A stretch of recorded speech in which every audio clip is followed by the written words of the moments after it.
Today, we'll debate would Michael Myers win against Jason Voorhees in a Friday 13th night?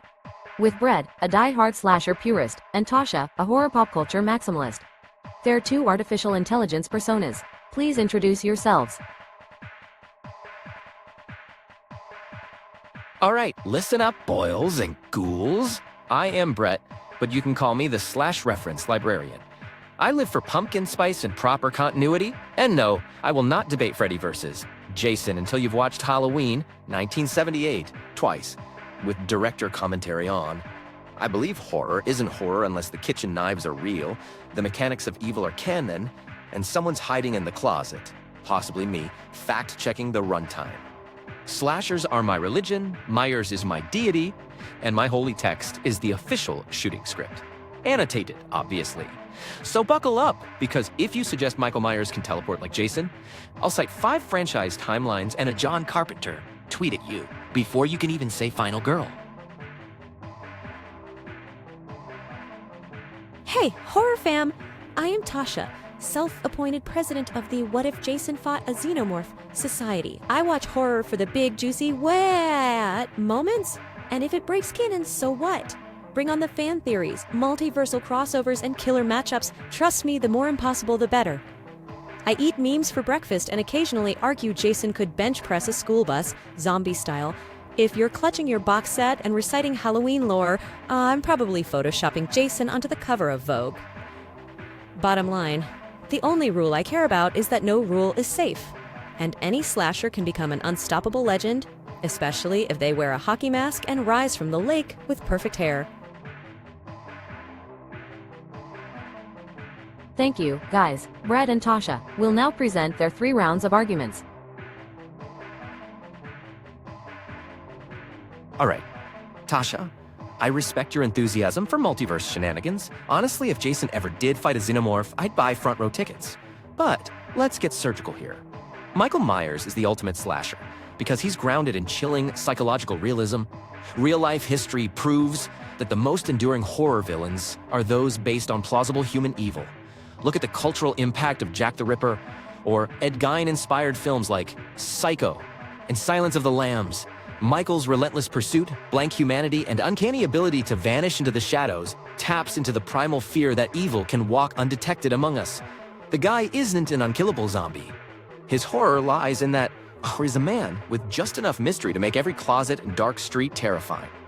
Sure, Jason's a tank with a machete, but Myers represents a terror born from reality, which is why 40-plus years later, people still check behind their doors on Halloween. Reality-based horror, although less memeable, has more lasting power. History backs me up, and so does your local babysitter. Okay, Brett, I totally get your love for suspense and psychological dread. Trust me, I respect the classics. But let's be honest, history shows that what truly terrifies people often goes way beyond the bounds of realistic evil. Think about urban legends, cryptids, and the fact that we, as a species, invented campfire stories about unstoppable boogeymen way before DNA testing or serial killers. Jason is that archetype come to life, a force of nature, not just another troubled guy in a mask. And look at real-life folklore. The headless horseman Vlad the Impaler turned into Dracula, or even El Kuki. Humanity's most enduring monsters are the ones who break the rules of reality entirely. When people gather to scare each other, it's not about who stalks better. It's about unstoppable, supernatural fear. Jason is the modern myth. Undead, unkillable, popping up anywhere from Manhattan to space. And yes, I watched Jason X twice. Fight me. So sure, Michael's realistic. But fantasy horror has inspired way more. Don't go in the woods. Moments throughout history. Just ask every summer camp ever. Alright, Tasha, I hear you. Jason is like a cryptid who turned pro and got sponsored by a chainsaw manufacturer. Love the energy, truly. But you know what happens when you make a monster so supernatural he's basically Google Maps with a machete? The stakes plummet. Jason gets blown up, electrocuted, shot into orbit, and somehow keeps coming back with better dental work. At that point, he's not scary. He's just a weird camping hazard mixed with a GPS error. Now, Michael, he's terrifying because, deep down, he could be on your street, staring at your house, probably judging your choice in porch lighting. Jason might haunt your dreams, but Michael haunts suburbia. And the news? He's blank, methodical, and when he comes for you, there's no convenient loophole or quick trip to outer space to save you. People still dress up as Michael Myers on Halloween night, not just for the mask, but because he's the horror you might actually meet creeping around the corner. Jason's great if you want a monster truck rally. Myers is there if you want to sleep with the lights on until Thanksgiving. Brett, you make a compelling case for neighborhood nightmares. Honestly, I'd love to see Michael give out unsolicited advice on porch lighting in between stalking teens. But let's not pretend grounded automatically means better. If I wanted realistic horror, I'd just check my bank statement or watch a true crime doc. People crave the thrill of the impossible. That's why we make haunted hayrides about vengeful spirits and not dudes in blue coveralls checking Zillow listings. And while we're talking stakes, let's be real. Fear isn't always about plausibility. Jason isn't just a camping hazard. He's a force of nature, like if a bear did CrossFit and had commitment issues. Myers may lurk in the shadows, but Jason will literally drag you through a window, flop you in a sleeping bag, and yeet you into a tree. With each movie, his legend grows. To the point that even Manhattan isn't safe from his soggy wrath. When people gather for horror marathons or Halloween parties, Jason's the MVP on memes, t-shirts, and guess who'd survive? Debates. If you want a villain who perfectly sums up nope energy, you can't do better than a hulking zombie in a hockey mask ready to crash any party, even your Wi-Fi connection. Tasha, I'll give you this. Jason does have that unstoppable Wi-Fi outage energy. And yes, if you're pitching a WWE-style monster mash, I concede, has your guy, ready to double tap you with a sleeping bag and call it cardio. But let's pump the brakes on saying impossible equals better. If that was true, my 8th grade fanfic where Chucky teams up with Bigfoot to fight Jaws would be a horror classic. Jason's cartoonish invincibility makes him fun for parties and memes. But it also means there's no tension, you know he'll be back, whether you toss him in Crystal Lake Times Square or the International Space Station's lost luggage bin. Myers, though, he's scarier because he's plausible. He could be the guy you ignore at the bus stop until it's too late. His legacy sticks around because he makes our own world feel less safe, not just our cabin in the woods. So at the end of the day, supernatural spectacle is fun, but it fades. The true nightmare, the one you check your locks over, is the monster who could be real. That's why Michael steals the show and your peace of mind. Brett, I appreciate your consistent dedication to realism, but let's be honest. No one's triple locking their doors because they saw a guy in a William Shatner mask standing by the begonias. Meanwhile, telling a bunch of teens there's anything weird in the woods is still the fastest test of the human sprint record. You say Jason is cartoonish, but audiences love him precisely because he's a living, clomping embodiment of every what if your ghost story had biceps out nightmare. Plus, Jason's not just a meme machine. He represents the idea that terror doesn't play by your rules. You can see Michael coming a mile away. Slow walk, heavy breathing, clinical jumpsuit chic. Jason? He's the master of surprise guest appearances. Think you're safe in your boat, your tent, your space pod. Think again. Here's the thing. Horror is escapism. We want monsters bigger, badder, and outright impossible because real life's already full of boring scares. Jason turns horror into an event, a legend, and a party starter for generations. In the end, one hockey-masked undead brute is worth 1,000 quiet creepers with family issues. Thank you for your speeches. Someone from the audience will now make a question to Brett and Tasha. Hey everyone, I am Sam, a lifelong horror fan and self-proclaimed trivia goblin. Seriously, quiz me on killer dolls anytime. Love the back and forth here. Brett, I noticed you focused a lot on Michael's realism and psychological terror, but you didn't really talk about his creativity, or lack thereof, when it comes to kills. Jason's known for wildly inventive, sometimes over-the-top methods, which a lot of fans love. So my question is, do you think Michael's more restrained, repetitive killing style makes him less compelling as a horror icon, especially for younger audiences raised on outrageous scares? Great question, Sam. And props for the Trivia Goblin title. If this debate were Chucky versus Annabelle, I'd already be asking for your expertise. So, about Michael's kill style. I get it. Jason's basically the Gordon Ramsay of creative carnage, serving up new flavors of mayhem every sequel. It's part of his event appeal. But here's the thing. Michael's restraint is actually core to his menace. His methodical, almost ritualistic approach. Kitchen knife, slow pursuit, silence. Makes him terrifying in a way that's different from spectacle. It's less about how he kills and more about the chilling sense that anyone, anywhere, could meet the same fate with zero warning or flourish. For younger audiences, maybe it feels basic, but that very simplicity is what keeps Michael relevant. He taps into the primal fear of being watched, hunted, or attacked in your own home. No elaborate props required.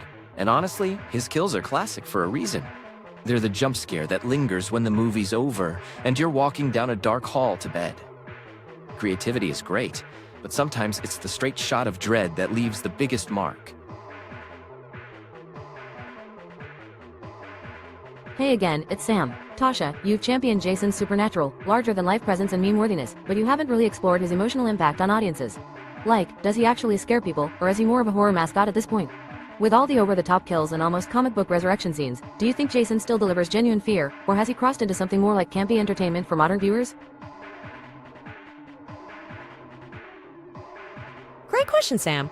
Love that you're digging into Jason's fear factor versus his mascot status. I totally get why people might see Jason as more of a pop culture icon than a true nightmare fuel monster. He's been everywhere from Nintendo games to rap lyrics. Sometimes it feels like next year he'll cameo in a toothpaste ad.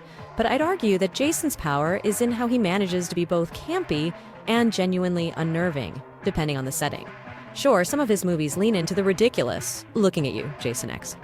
But that unpredictability actually works in his favor. Unlike some mascot killers who lose all shock value, Jason teeters perfectly between absurdity and raw primal horror. Watch Friday the 13th Part 2 or parts of the 2009 reboot. When he's not busting through walls, has this hulking, silent shape lurking in the shadows. And that taps directly into our darkest fears about being hunted by something relentless and inhuman. Plus, let's be real, the comfort of seeing Jason as a party icon just makes it sting that much more when you suddenly realize he's behind you in the woods. He reminds us monsters can be fun and terrifying, often at the same time, so yeah, Jason still delivers the scares. He just does it in his own over-the-top, machete-swinging style. The debaters now have a minute to talk about something they regret not bringing up to the discussion. You know, Sam, in the spirit of full disclosure, I regret not bringing up Michael's cardio routine. Seriously, the man never runs and still catches Olympic-level teens. I mean, if that's not a supernatural flex, what is? I should have mentioned he's the patron saint of power-walking murders everywhere. As for Tasha, much love, but Jason as Horror's party starter might be the most diabolical argument I've heard. If Jason ever shows up at my birthday with a machete and a piñata, I'm changing my name and moving to Antarctica. Nothing says good times like your guests ending up in a sleeping bag permanently. Oh, Sam, you caught me. I totally regret not bringing up Jason's clear advantage in water sports. Seriously. The guy's drowned more times than I've changed my Wi-Fi password and still manages to outswim every would-be victim and probably a few Olympic athletes. It's a shame I didn't talk about how Jason might actually be Camp Crystal Lake's true synchronized swimming champ. And Brett, buddy, I have to say your power walking is scarier than a rampaging zombie tank take might be your spiciest hot take yet. Look, I get upping your Fitbit goals is impressive, but when I see Michael Myers coming at me at grandparent pace, I'm more inclined to call bingo night than 911. Thank you, folks. Let's go over to our judges. Brett's scores. 1. Argument strength. 9 out of 10. Brett made consistently well-structured, evidence-based arguments. He referenced cultural history, canon sources, and leveraged the lasting impact of realism in horror. His points on Michael Myers' psychological terror were persuasive and deeply rooted in genre context, with relevant real-life parallels. 2. Responsiveness and rebuttal. 8 out of 10. Brett effectively addressed Tasha's points, particularly on supernatural spectacle, and cleverly poked holes in the event and meme aspects of Jason. He stayed polite but assertive, and introduced humor to keep the discussion lively. He could have engaged slightly more with Jason's emotional impact on audiences earlier on, but excelled in direct refutation overall. 3. Style and engagement. 8 out of 10. Brett infused wit and personality throughout, drawing laughter with bits about Michael's power walking and fact-checking in closets. His banter was sharp but never mean-spirited. He occasionally leaned a bit heavily on procedural arguments, which, while substantial, risked feeling repetitive for some listeners seeking more variety. Tasha's scores. 1. Argument strength. 8 out of 10. Tasha mounted a strong case for Jason's supernatural archetype appeal, referencing folklore, urban legends, and cultural longevity. Her arguments played well to the mythic and event aspects of horror entertainment, connecting with the audience's appetite for spectacle, even when lacking rigorous references. 2. Responsiveness and rebuttal. 9 out of 10. Tasha excelled at engaging Brett's points, often flipping his arguments about realism into opportunities to champion fantasy and escapism in horror. She directly answered challenges and deftly wove new angles, such as horror's camp appeal and Jason's dual role as mascot terror. Her responses were dynamic and tactical. 3. Style and engagement. 10 out of 10. Tasha's commentary was consistently entertaining and irreverent, with memorable jokes about Jason's water sports, party starter status, and memeability. Her energy kept the debate lively and accessible, drawing in casual fans and hardcore horror nerds alike. She balanced humor with substance, never allowing style to outweigh her message. What are your opinions about the debate? What would you like to see ICE debate next? Keep questioning.